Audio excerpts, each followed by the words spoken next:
All right, so welcome back to a very overcast, dreary, and nasty Florida day. My name's Andrew, and you're watching the Kelley's Country Life. So it's been raining pretty much nonstop for the last couple of days. Another nasty day they're calling for here, and then it's supposed to start getting better and better, including all of next week. They're calling for basically no rain. That's something very rare for us. So that means we'll get that ditch witch rented. We'll get out there and do the electrical. So today, while they're calling for another day of rain and we're kind of trapped inside, we're going to get back on the plumbing that we started yesterday, and we're going to have a better day today. If you watch that video, I struggled. I just wasn't in the right state of mind. Had to make a couple trips to town, broke stuff, just didn't do stuff right. I struggled bad. So I stayed up reading codes all night. I think I've interpreted them okay. Obviously I haven't posted that video yet to see y'all's suggestions, so we're gonna keep plugging forward, and if we gotta redo some stuff again, that's just part of it. So I didn't really explain well in that last episode. I've got my plumbing run through for my outdoor sink. I explained why I didn't do a vent last time because, well, I can't. And the reason I stuck 2-inch out over there was I didn't want to put a 1.5-inch bushing inside and have multiple ceiling surfaces chances to leak in the wall. I'll step the 2-inch down to 1.5 inch outside. Also, I've been back and forth on code. I didn't get a chance to explain this in the last video.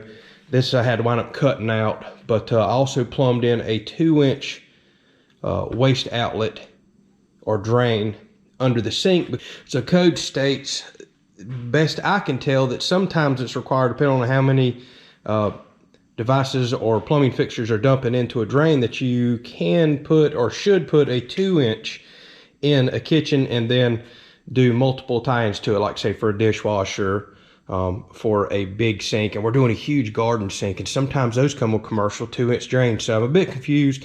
I can always step the 2 down to 1.5 inches inside the cabinet and do a special fitting, and I want to do a clean out in there too, but do a special fitting to where I can put the P-trap off the sink as well as the drain from the dishwasher and whatever else may go in there. So I should have did that 1.5 inches. It's 2. I can take care of that.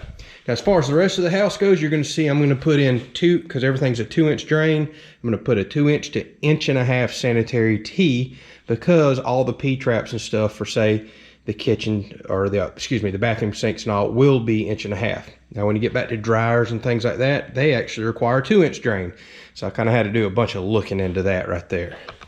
So we've also got the vent line started upstairs. We have to carry that through the attic and get it out the house, but we've got to catch and tie it in to the bathroom back here, as well as the other bathroom has to run across and tie into it. So I guess let's just keep moving forward.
Well, this plumbing job has turned back into a carpentry job.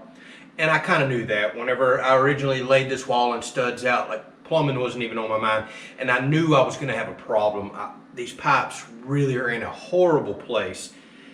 Crammed inside a small 2x4 wall, inside the shower. It's just, I mean, the plumber, when he ran through the slab, he didn't know any better, and I didn't really pay attention to it. Once I started framing up, I realized how bad of a location these are. And it just about caused a big problem. So right in this general area, I have to do my washer hookups. So you'll actually have a hot and cold water hookup, plus you need a drain that goes down to this P-trap. But also right in this same area is where all my plumbing needs to come up for the shower nozzle and spout that's going to go up to the shower head. Luckily, I mean luckily, the center of the shower is right here. I'm going to have all this. I got to put another stud back to meet my 16-inch on center. Actually, I'll be tighter now. And I'll have this small cavity that's just missing this by a few inches to run my plumbing up here and hook up my shower faucet and all. So if this had been just a few more inches further this way, I would have been in a bind here, or I'd be tearing part of this wall back out, rebuilding it different, because there's no way I can run pipes this way with the way I have everything braced for the shower wall here. So I've had to do a lot of head scratching, as you've seen, tearing out and figuring out here this morning. I think I finally got it whooped this time.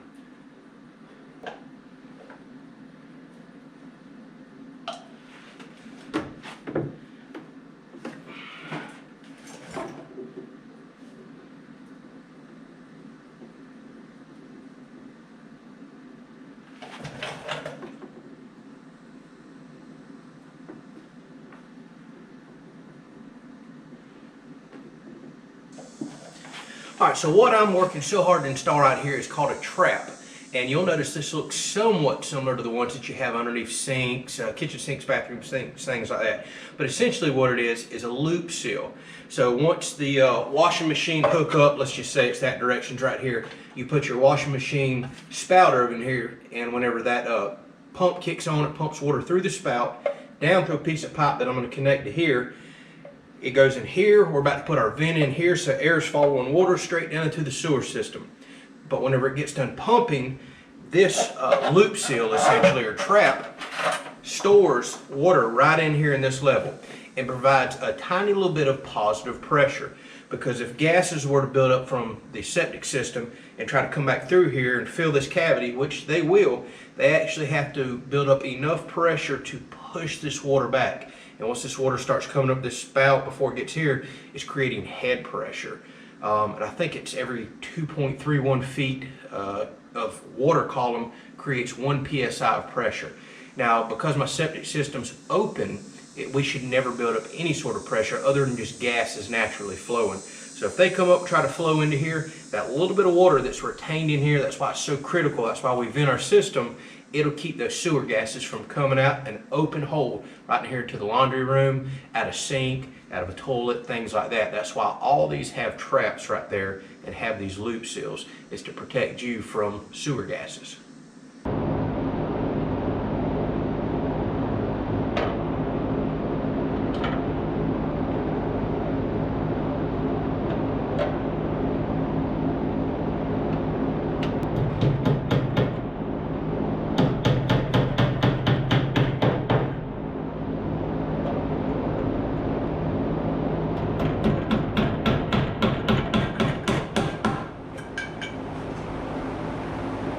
Now, while we're right here talking about washing machine hookups before we head on, all I can see in code is, where it talks about the trap, is it can't be less than 18 inches where the water level is in it.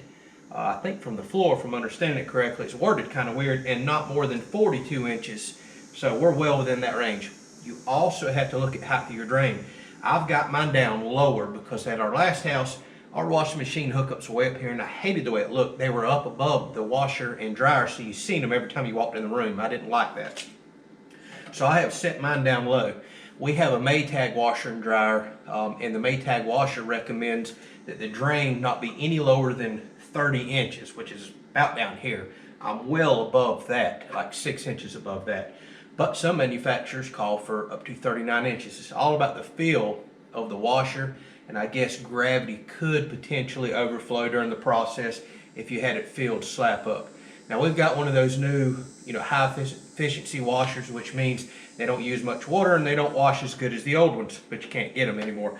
They don't keep water any higher than this, and they're even washing like a king size comforter. So I'm not worried about the drain being here, but I really wanted to hide everything. Now I'm going to have a nightmare of a time, because this is a 2x4 wall with this huge 2-inch pipe in it, trying to figure out how to get my hose hookups up to here. It's going to be difficult. And I got 3/4 inch pipe. These are 1/2 inch hose hookups, and I've got to get plumbing over here for the shower. I may have to work on that on another day. I need a couple fittings anyways. We might go ahead and start running the vents on up, and let's focus on that. We'll get back to this.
All right, so I've been reading the UPC, or the Uniform Plumbing Code, on vent lines, trying to make no more mistakes, even though y'all may have already picked up on some, and we'll fix them if we need to.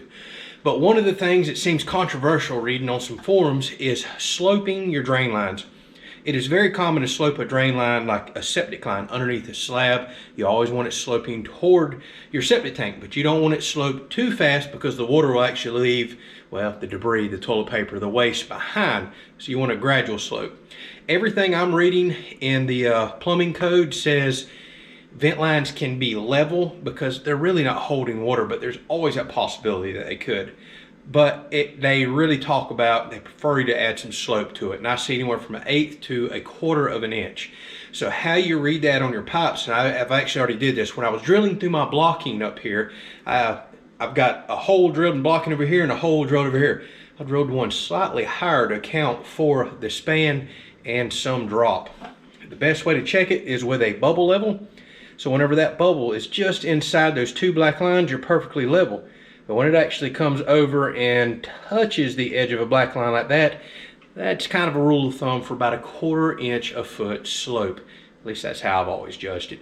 I really don't think my inspector's coming in here and doing all this, but if he asks for some slope, I'm trying to go ahead and put it in. You can't get crazy with slope though, because over a long period, like through an attic, eventually slope doesn't meet up to all these T's and everything I'm putting in that are at a 90-degree angle. Now I did buy some 22.5 degree and other odd fittings in case my slope becomes too much and I can no longer stick my pipe in a 90-degree fitting and the pipe's coming in like this after a 20-foot run. We'll try to make that work and see what we can do. But I wanted to show you up here on this pipe how I check this as I go in case I get checked. So there's that hole that I drilled through the blocking up there, and I made for sure I drilled this side slightly higher than that side. And the reason being, code states that you always want your slope going back toward your drain. Well, we're venting from up top and we're pulling this direction. We're pulling the air down. So if water or anything were ever to get in there, you want a nice smooth flow back toward your sewer system, because everything's going in there and going out to your septic system. So that's why we use these sanitary tees that have a nice gradual sweep a certain direction. You would never want that sweep going the opposite direction. You want to make sure it's going with the flow, as you see right here. So whenever I stick this level up on top of the pipe, I don't know if y'all can see that or not, you can kind of see right there that bubble is touching that right hand line. It's not perfectly level. That's perfect. That's about a 1/4 inch slope per foot, which is about max that you want for stuff like this. I don't think it's that particular on venting, but I thought I'd bring that up because the code does mention sloping. But it also gives you leeway, and it says basically if your structure does not allow for sloping, something's in the way, you're allowed to not slope. But I think a lot of inspectors kind of expect you to slope your drain lines. So better to do it now than have to tear it out and do it later.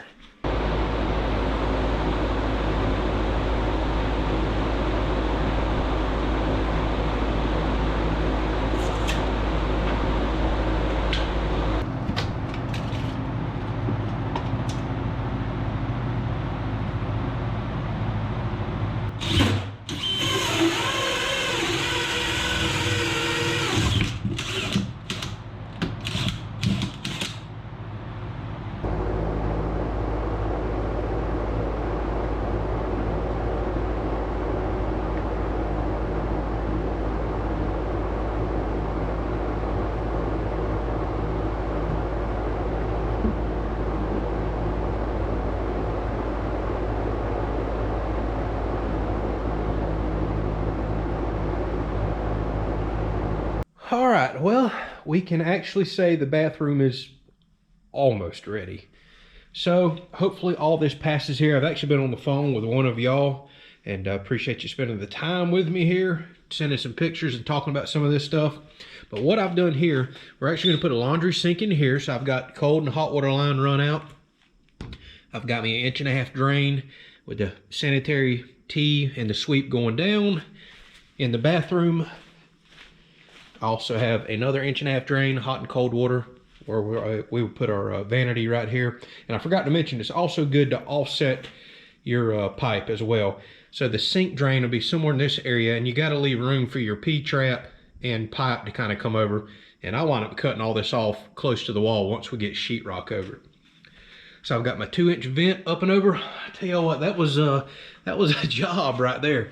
And I can say plumbers earn their money. After doing some of this stuff, the electrical and plumbing, holy moly, y'all earn your money. So I've got the vent line run up top and now have it to where it's going up into the attic, and we've got to tie it into this other one. We're going to catch that in the next episode. So moving on around, what y'all didn't see was I actually had to tear out several studs today. One of them you did see, and kind of move everything around for all this right here. So this was quite an ordeal. I still have to figure out how to get 3/4 inch water lines around here with this big pipe in feed over to 1/2-inch CPVC lines, and still have to supply over here for the shower. That's one I'm gonna have to scratch my head on and figure out. So we've got the washer set up now. We'll do the shower later on down the road. Probably gonna let whoever's coming in to do my tile job kind of figure out where we're gonna set up everything there. We're also vented up here per code. It's nice and sloped. And eventually we'll tie everything in the attic, because we also have to run from over here. This is what we're gonna do next episode. Do 2 tie-ins up here and actually come out the wall of the house for our vent. So yeah, it doesn't look like I got much done, but I'm telling you, there was a lot, and I mean a lot of work just in that, especially when you're talking about tearing studs out. I've still got to put some of the wood back in down there. We'll catch some of that on tomorrow's episode right there. It is so stinking muggy, y'all. Look at this. Have y'all noticed the concrete is a completely different color? There was actually water spots in here earlier. We've got to be 100% humidity and have been all day. The concrete is sweating. Everything is just damp. Even my rags, all that stuff. Insane. So the reason I didn't get much stuff done today was because, one, there was a lot involved in that. Did a lot of code reading, but we also had the spray foam guy come over today too. He's thinking he'll have me a quote tonight, tomorrow. Fingers crossed it's not as crazy as I'm thinking, because everything else has been a lot more than I was thinking. And he kind of looked around, said no problems, and give y'all a quick update as well. A lot of people have been asking. I was so pleased with what he told me today. So a lot of people keep asking, how are you going to close those gaps up there and all along the side? Well, my plan was to take even longer and deck the underneath side of the porch outside, or put solid soffits in and have them blow foam in there. He looked at me today and said, no. He said, we're so used to doing these pole barn houses all the time. So not a problem. We actually bring cardboard. So what they'll do is block off those openings with cardboard, blow their foam in. It's nice and solid. Then I come back anytime I want. I don't have to rush to it and deck the underneath side of the porch. But you wind up with solid foam up there. So he's working me up 2 quotes. One is a partial filled wall, because he says really once you get to about 3 inches of foam, you're getting the full R value. The other quote is full fill on the walls, which is probably what I'm gonna go with. I've also got him quoting me on sealing all the joints, any cracks that you see, like say gaps right there between the wood. They'll actually caulk and fill all those gaps around the house that they can find. That's an extra add-on, but something I really want done. I've been preaching a tightly sealed house. So really looking forward to getting the quote on that and kind of seeing where everything is at. I also heard back from the propane company today. I gave them the thumbs up with their quote. Yeah, it's probably a little higher than I was expecting, but overall not bad. And they're cutting me a killer deal on a Renai hot water heater, and they're going to install that, which there's not much to it. Run all the gas lines, get my tank set up out there. And the good news about that is a lot of people have been hitting me up with, hey man, you're messing up going with a 120-gallon tank. What I have forgot to tell all y'all is I have a dual fuel generator. It mainly runs on gas because it makes more power on gas. Gas also lubricates the engine, the carburetor, things like that, whereas propane tends to dry plastics and rubber out. So I really don't run propane. It's a backup source only. That's why I'm not worried about having a gigantic tank out here. If I've got 100 gallons on hand, no big deal. And they also, in the contract today, they offer a will call service. So if I see a hurricane's coming, I can call them and they guarantee delivery within 48 hours. So they'll come top my tank off. So that was good to hear. Between that, a bunch of 20-pound cylinders I have, some 30-pound cylinders I have, I could probably run this place for 2 weeks on my generator with the gas that I keep and a 120-gallon propane tank with all the other ones that I have. So no fear. I've never been without power that long in my entire life, and I can always stock up on more gas. So I thought I'd clear that because I keep getting a bunch of propane questions, and I forgot to mention propane is backup source only. Gas is the main way I want to run that generator. So thank y'all so much for watching. We're going to try to knock the rest of this plumbing out on tomorrow's episode, unless something else comes up, and kind of start moving on to some other more exciting things. Hopefully I'll have you information on spray foam installation. I hope that goes well. Catch you on the next video.